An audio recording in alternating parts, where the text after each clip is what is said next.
What's going on, guys? Welcome back to the channel. I hope everyone is doing well today. Today I bring to you 10 lies Americans are told about Australia. Now this video is actually highly recommended, and I was actually pretty shocked considering that this woman right here comes from America.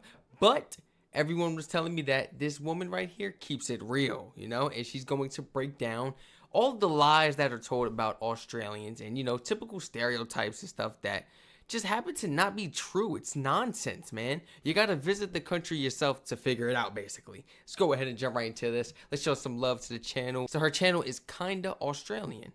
Here we go, man. G'day guys, welcome back to the channel. My name's Caitlin and I'm an American living in beautiful Sydney, Australia. Before moving over to Australia, there were definitely some myths about Australia that as an American I believed were true. And there are some flat out lies that I've been told by Aussies and just lies that Americans actually believe about Australia. Now, some of these are just Aussies having a little bit of fun and poking a bit of fun at Americans who really don't know anything about Australia. And some of this is definitely from the media, from cartoons that we've seen. Here are 10 lies that Americans have been told about Australia. So grab a bicky, grab a cuppa, and let's jump right into this video. Here we go. So we're just going to get the first one, the most obvious one out of the way, and that is that everything in Australia is trying to kill you.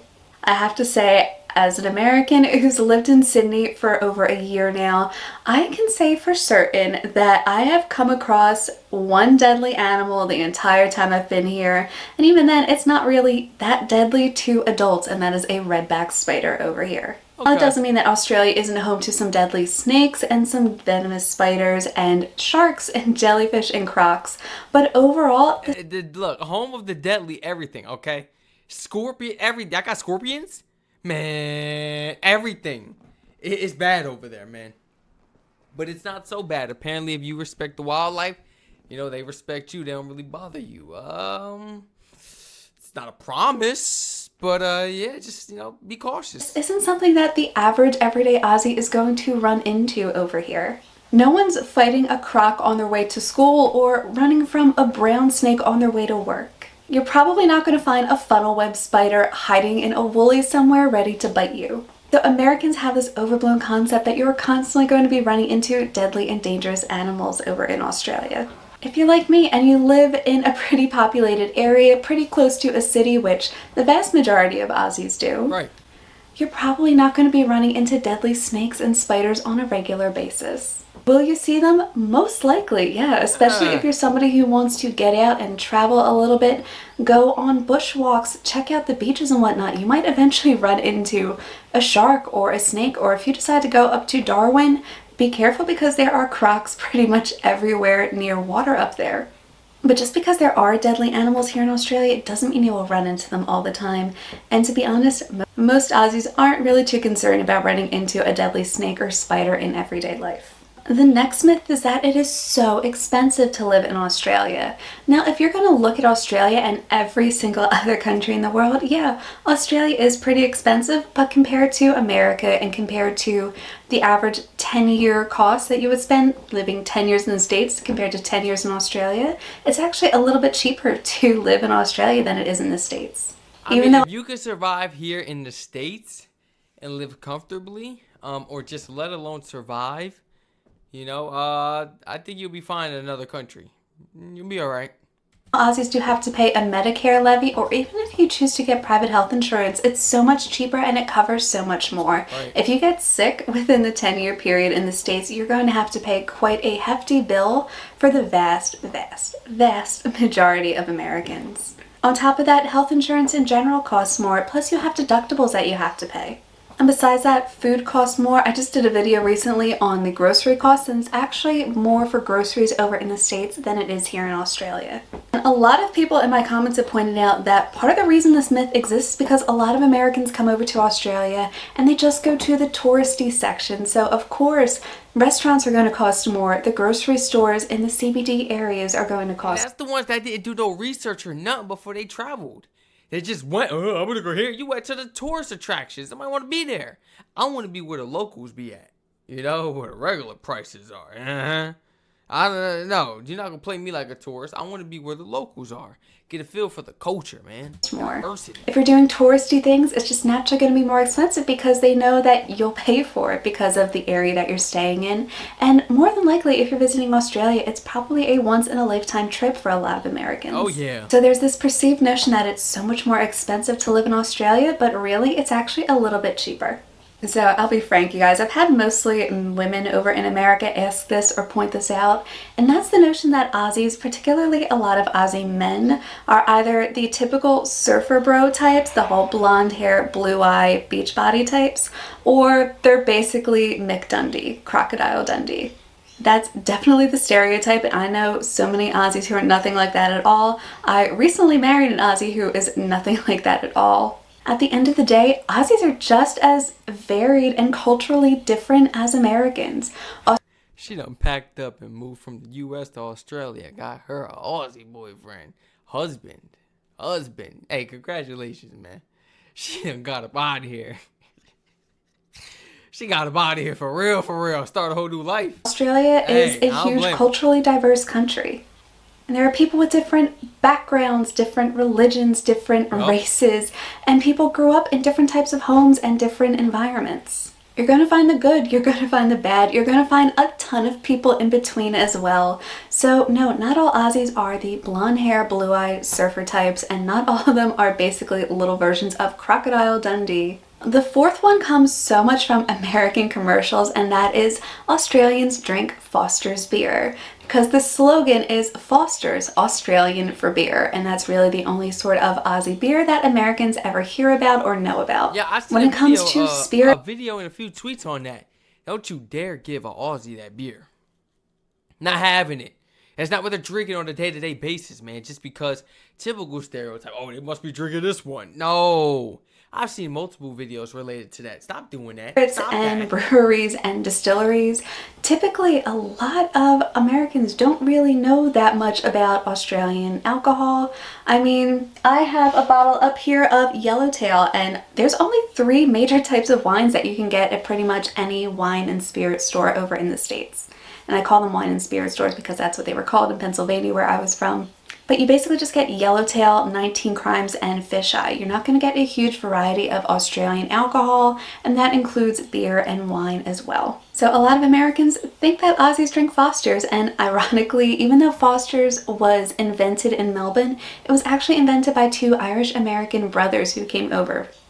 So technically it's a beer that's made by Americans, even though it was made in Australia. But if you're coming to Australia, don't go to a pub and ask for a Foster's if you're not sure. Wait a minute. Invented in Melbourne, it was actually invented by 2 Irish-American brothers who came over. So technically it's a beer that's made by Americans, even though it was made in Australia. But if you're coming to Australia, don't go to a pub and ask for a Foster's if you're not sure. Hell, ask the bartender. They can probably give you some great recommendations as to what to drink. But please don't waste your money, don't waste your time on Foster's beer here. If you really want to try some classic beers, and I'm talking like old school beers, go for a VB, go for a 4X's or a Tooheys. I've even heard Cascade is really, really good. There are so many other beers you can have besides Foster's. Number 5 is that Outback Steakhouse is basically Aussie food. It's not whatsoever. Do Aussies love steak and barbecues? Yes. I've never heard that before. I have never heard like an American say that. That's new.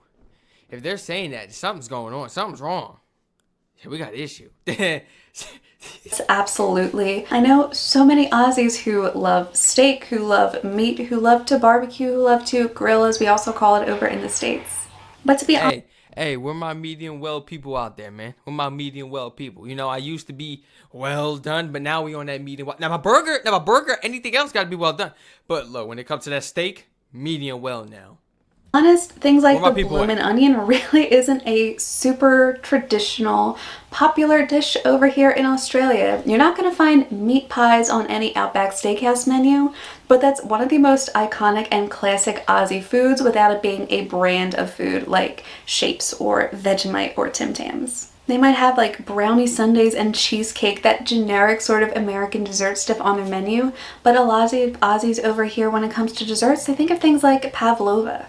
and rum balls if it's Christmas, and Christmas puddings and whatnot. That's more the traditional Aussie dessert than you will really find in any Outback Steakhouse menu. So no, Outback Steakhouse is not Aussie cuisine whatsoever.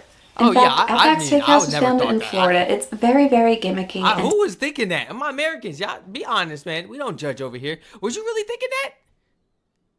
I've never heard that. To be honest, really has nothing to do with Australia other than the fact that they have steak on their menu. Number 6 is that Aussies live in the outback. The vast majority of Aussies actually live along the coast. Over 90% of Australians' land is considered uninhabitable, and the vast majority of that land is considered the outback. The outback is dry and barren and inhospitable. It's not a place where you can grow food. Water is pretty scarce. And how you gonna get to the hospital and stuff like that in case of emergencies? You gotta rely on the flying emergency service. Oh, what's the name again, guys? Somebody gotta jog my memory. What was the name of that service, man? It was like the air hospital. They gotta come and get you, man. So over 85% of Australia's population lives along the coast. Yeah. And typically that's within a 1 to 2 hour drive of a beach, of a huge body of water. You're really not gonna find that many Aussies that live in the outback. You might find a couple towns. I think the biggest town that's like within the outback area is probably Alice Springs. But really, you're not going to find a lot of Aussies who live in the outback. The vast majority of Aussies don't live in the outback. This next myth is that it is hot all year round in Australia, and I was guilty of this. Somebody actually, you know, I used to think that too, but somebody broke it down to me, and after some research, you know what? Whoa, I can't tell you guys. Do you know? Of course you know. I mean, you live there. It snowed. I mean, I don't know what part, but it snowed in Australia. I was like, what? Like, it snowed in Australia. That's crazy. But yet again, it's not crazy. Because it could snow in Africa as well. It's like, you know, Americans tend to think that, oh, you know, places like Africa, Australia are just hot deserts. And, you know, they barely get rain because that's how hot and dry they are. No, it's not like that. It snows those places too, man. We just got to educate ourselves a little. I did believe that Australia was a typically constantly hot, humid climate. But Australia is actually the same size as the mainland US, and you have to remember just how varied the climate is in the States. It's really varied over here as well. You'll find snow, you'll find hail, you'll find rainy places, you'll find dry places. You'll find mountains, you'll find beaches, you'll find desert, you'll find rainforest. There is a huge array of climates over here. It's not always going to be hot and sunny, and for my Americans, about 80 to 90 degrees Fahrenheit on a regular basis. Right. Yes, the summers can get extremely hot in some places. If you're in Darwin or Perth, you're probably used to those 40 to 50 degree days when there's a huge heat wave in those areas. Whereas if you're in Tasmania, I remember I was there for a heat wave and it barely hit 90 degrees for my Americans. So there's a huge difference, and the climates vary so much over here. You do get all 4 seasons over here depending on where you live. Or if you live in Melbourne, you get all 4 seasons in one day. But just like in the States, there are places where the climates vary, and you're going to find that all across the country. It's not always going to be hot and sunny and perfect beach weather here. Now, this one's going to be a little controversial and just a tiny bit political, you guys. But number 8 is that Australia is considered a nanny state. Huh? So with COVID and the lockdowns and whatnot, a lot of Americans saw Australia at its absolute worst. Which is when people were locked down in their homes, they couldn't go more than 5Ks away. They couldn't visit relatives or friends or family outside of that 5K radius. And another one that I hear all the time is, oh, Australia took away the guns. Guns are banned in Australia, so it's such a nanny state over there. To be honest, there's more freedom over here in Australia than there is in the States.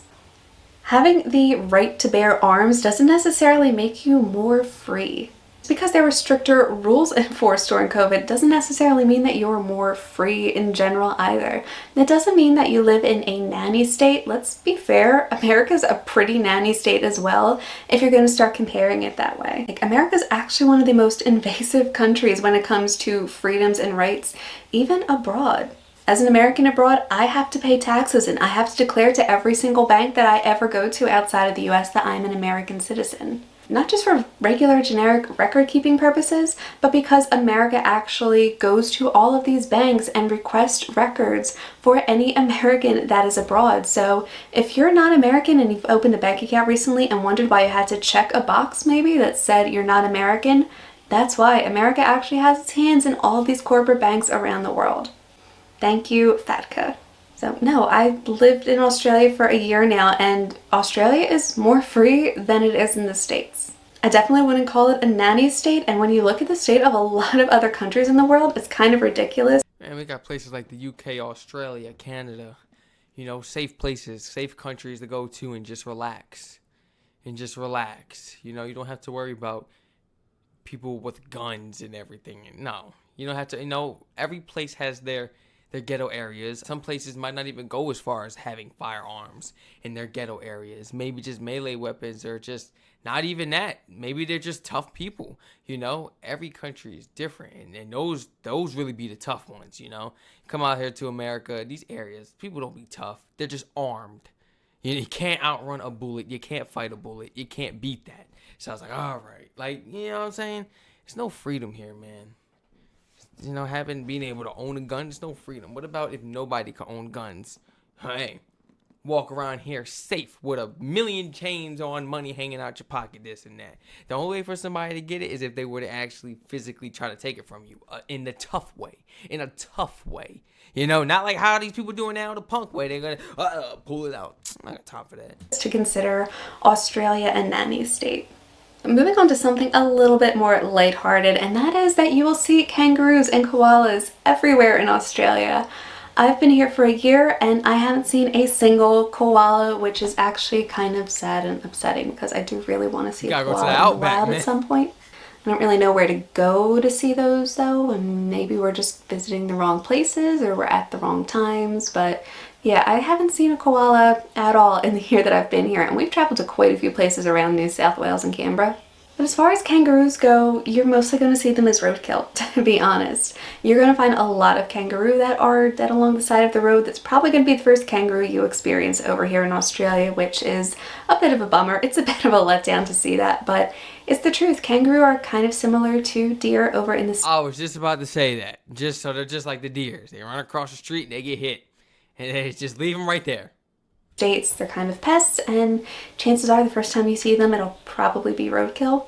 And there aren't a ton of kangaroos everywhere. I can count on one hand the number of times I've seen kangaroo and still have fingers left over. Yeah, don't come over to Australia expecting to see kangaroos and koalas everywhere outside of the cities. It's a lot tougher to find them than you think. And the last one, let's just get this one out there because it made me laugh that somebody had actually asked me this when I moved over here.